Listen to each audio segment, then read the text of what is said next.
नमस्कार दोस्तों, कार्तिक महीने की कहानी। बोलो कार्तिकेय राय दामोदर भगवान की जय। सास बहू थी। कार्तिक का महीना आया। सासू ने कहा कि बहू, मैं कार्तिक स्नान करने के लिए पुष्कर तीर्थ जा रही हूँ। बहू ने कहा, मैं भी आपके साथ चलूँगी।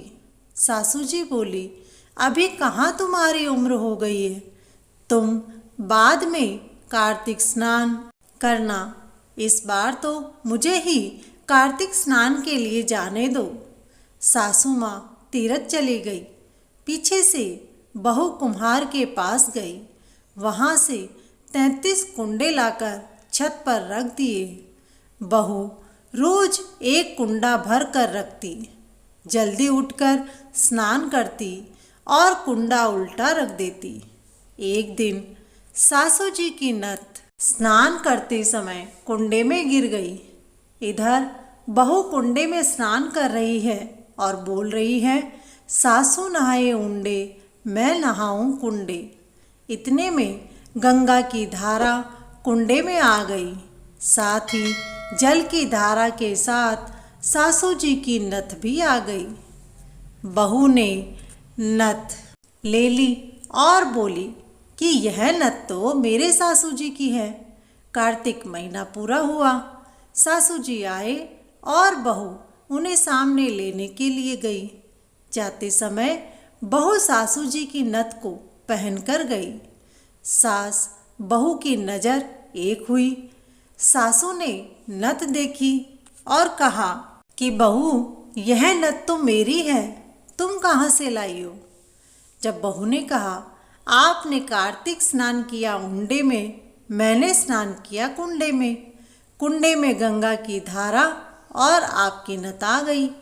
फिर सासू ने कहा कि बहू, मैंने 1 महीने कार्तिक स्नान किया है, मुझे ब्राह्मण भोजन करवाना है।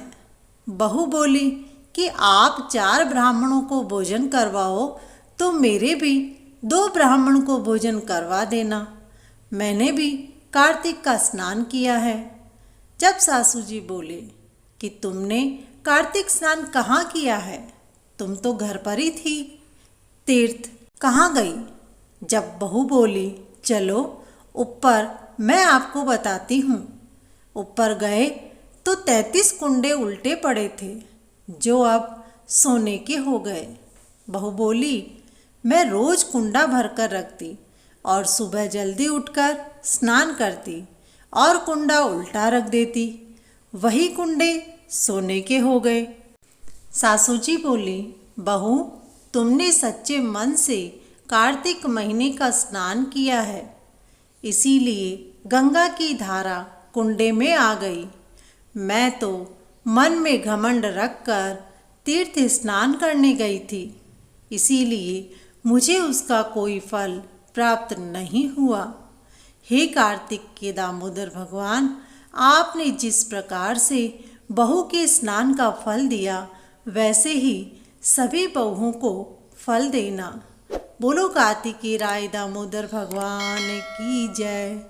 इसीलिए कहते हैं, मन चंगा तो कटौती में गंगा।